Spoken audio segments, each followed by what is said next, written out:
Good morning. My name is Sam. I am an alcoholic and I'm also a son of recovery. Let's start out with the serenity prayer.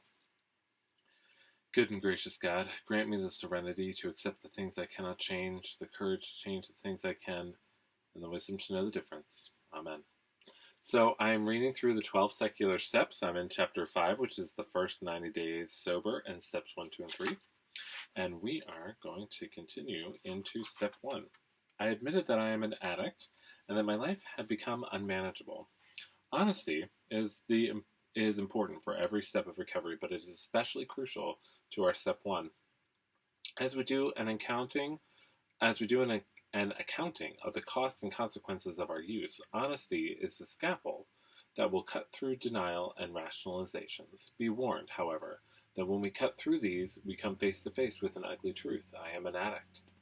I have been careful up to this point to avoid the word must, but our step 1 must be thorough enough in gathering and assessing the evidence so that we can convincingly accept or reject the following conclusions. I am an addict, and my efforts to control my addiction up to this point have failed and will, in all likelihood, continue to fail.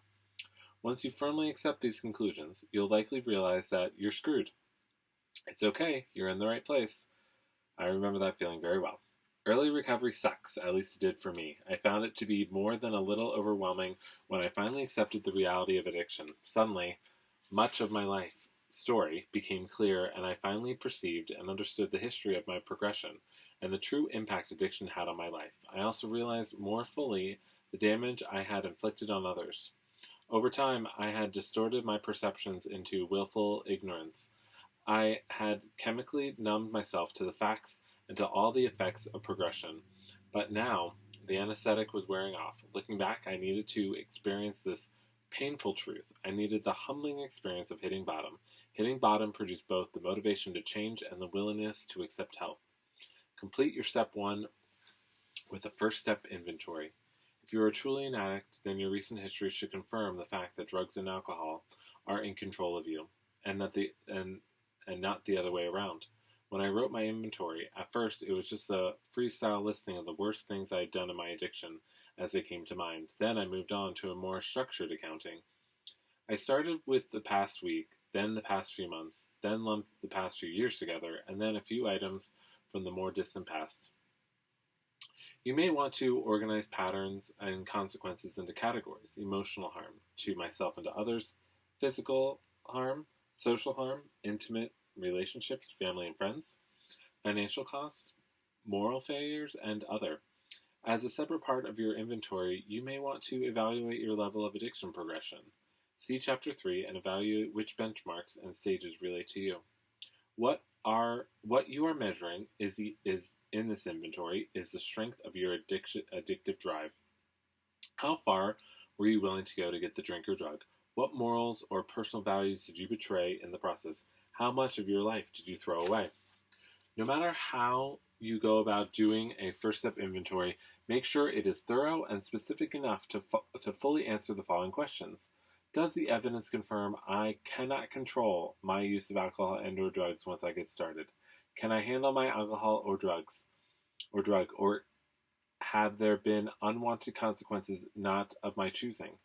Does my history show a chronic and progressive pattern of addiction? Do I have a history of failed attempts at control? Is there clear evidence of addictive psychological reprogramming resulting in the creation of an addictive drive? Can I measure the strength of my addictive drive by adding up the increasingly harmful negative consequences? Do I fear my addiction? Consider your first step inventory to one page. Condense your first step inventory into one page. Pick out the gut-wrenching facts you can use as part of a relapse prevention strategy. You may want this information to be kept private, in which case you can use keywords and phrases that spark memories of these events and consequences for you, but they will not make sense to others. Look at this list if you feel tempted to use. Play the tape through and visualize how this binge will likely end. Looking further and realize that the consequences tend to get worse over time. That's the nature of progression. The list is meant to create motivation to stick to the plan. It is a valuable tool for me. Earlier, I suggested you use this list daily to reconfirm your first step by keeping these painful facts fresh. Keeping the facts fresh will have the desirable effect of defeating denial and rationalization. But keep in mind that conscious awareness of the facts about your history of addiction, though useful, is at the same time a psychologically heavy load. You lighten it when you share it. The miracle of 12-step recovery is that of the change from me to we. When your mood drops, or you feel overwhelmed, or you want to give up, talk to someone. When you are done writing this history, turn your one-page first-step inventory over, and on the other side, write down some outcomes you would like to accomplish in recovery. Whenever you look at the bad side of addiction, look at the benefits of recovery as well. Remind yourself often that these outcomes are possible if you remain sober. There are rewards headed your way that you can't even imagine or list now. Just stay the course and find out what just stay the course and find out what they are. Step 1 is not a measure of self-worth. The humiliating events, behaviors, and shortcomings listed in your inventory are part of a cause and effect process, the creation of an addictive drive and its effects. You wouldn't have freely chosen to take this course in life, to do these things, or to create this mess. You are an addict. While you are in active addiction, even the things you do or say while sober are directly influenced by a psychologically reprogrammed mind. As they say in the rooms, give yourself a break. Shame and self-loathing are not very useful to recovery. And sometimes you should tell that nagging self-critic in your head to shut the hell up, unless, of course, it has a suggestion or comment that is actually useful. That's usually not the case. Choose surrender, but never give in. Why surrender? A better question is why go into the ring alone, yet again, only to be humiliated in defeat, yet again, by that powerful gorilla known as the addictive drive. If you're an addict like me, the odds are always against you when you fight alone. With every defeat, the addiction grew stronger, I grew weaker, and the cost rose higher. Have you lost a job, or your freedom, or relationship yet? Have you seriously damaged your health, both mental and physical yet? If you haven't, you will. If you have, it can still get worse. While you live in active addiction, there's always another not yet that can be achieved. Surrender simply means asking for help this time around. I recommend a first-step inventory because it convinces us to ask for help, while at the same time it builds motivation for us to accept suggestions. Once I accepted help, I soon realized that by doing so, I didn't give up anything of value about myself. I just gave up my loneliness and despair, and in return I gained the allegiance of a fellowship, and that made all the difference. Don't choose self-reliance. Self-reliance is the Achilles heel of early recovery, whereas a little humility allows one person to admit to another, I am an addict. Pride produces denial, silence, and a closed-mindedness towards suggestions. Pride will keep you in the addictive cycle. As we humble the ego, we become teachable. This is a very common saying in the rooms and a common theme in the literature of AA and NA. Step 2. Came to believe that through honesty and effort, combined with the help of others, I could recover from addiction. Our first step is an admission that we are in over our heads. We surrender our solitary efforts and try a new strategy, a we strategy. If that sounds like a plan that may work for you, then you are ready to tap into the power of steps 2 and 3. Step 2 is a way to formally express that we are going to reach out to others and accept help and suggestions. It is an expression of hope. Wilson described another element that seems essential to success at this stage of recovery, and that is that we embrace this we solution with the desperation of a drowning man. Step 3 made a decision to actively work a 12-step recovery plan to the best of my ability. There's only one true test of a decision, and that is the observable actions that follow it. Notes on picking a sponsor and creating a support network of recovering addicts. I use a sponsor, and my experience is great, and I will echo that. I used a sponsor, and my experience was amazing. He was both patient and wise in helping me put together an effective, simple plan. He was objective and very honest and straightforward with his insights and advice. I have to admit that that is very true for my experience as well. Don't pick a sponsor impulsively. Certainly, Family or longtime friends should not be sponsors. Also, I would advise against picking someone who seems to be recruiting a large number of sponsees. Pick someone whose experience and opinions you admire. It's a good idea to attend lots of meetings and listen for someone who strikes a chord in you when you hear them speak. Pick a sponsor whose sobriety is measured in years, not weeks. Sponsorship is serious work and commitment, and good sponsors neither preach aggressively nor advise too vaguely or abstractly. Good sponsors relate their first-hand experiences to you in a meaningful way, a way that helps you find direction. Good sponsors nudge you to keep working an active program. Sponsors shouldn't keep important insights about you to themselves. Be aware of sponsors who just say what they think. They also need to think about what they say. Good sponsors teach, especially by example. Good sponsors give a damn. And that is true. Take suggestions often and early in recovery. We may be powerless over the first drink or drug once it is in our bodies, but we are certainly not powerless to take action in our own recovery. This was a message I heard many times in a meeting called the Just for Today group.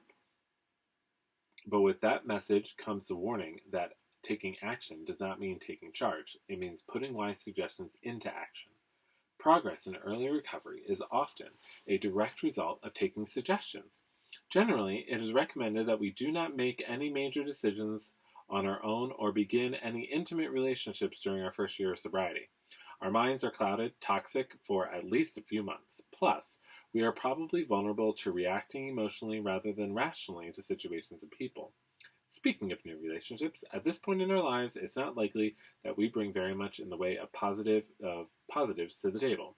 As for the other person, they may be more likely to find themselves as a hostage to the relationship rather than finding a perfect soulmate. But this is not always the case. Be cautious, take your time, get advice, and avoid impulsive decisions in this and all other concerns for a while. Recover a day at a time. It is important to work recovery in the moment because addiction works that way too. Relapses are often impulsive and seemingly happen before we are even aware of what's going on. As a defense, we should prepare ahead of time with strategies to handle the temptations and situations that are surely headed our way.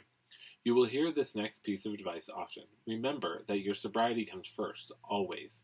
Keeping your sobriety today comes before a job, lovers, family, kids, everything. If you lose your sobriety, those things are in serious jeopardy anyway. For many addicts, early recovery proves to be one of the most stressful times they've ever gone through.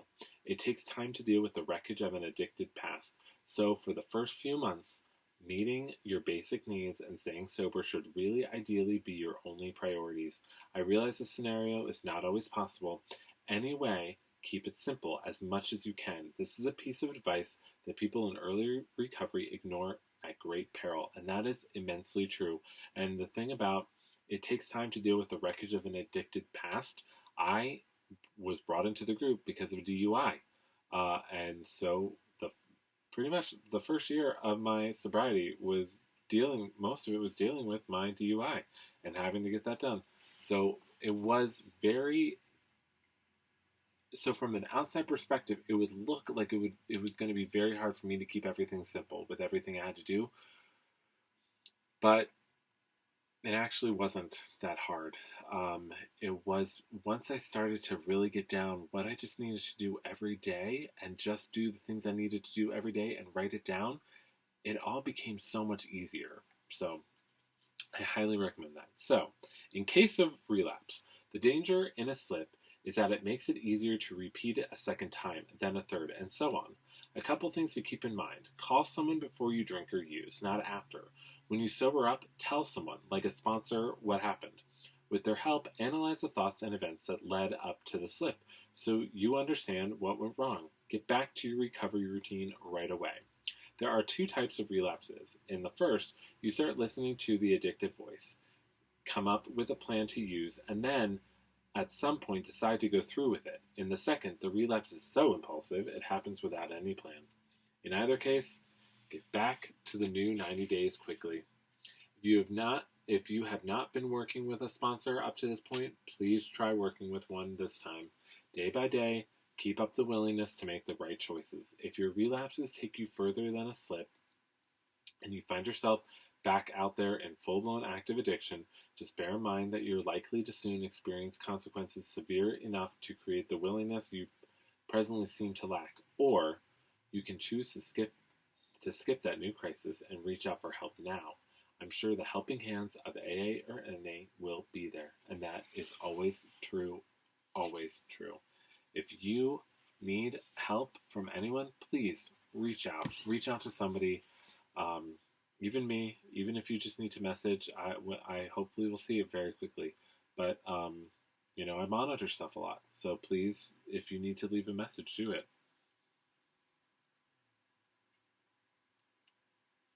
Let's have a...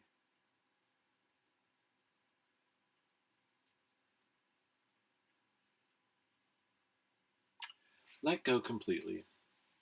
Do everything with a mind that lets go. Do not accept any praise or reward. If you let go a little, you will have a little peace. If you let go a lot, you will have a lot of peace. And if you let go completely, you will know complete peace and freedom. Your struggles with the world will have come to an end.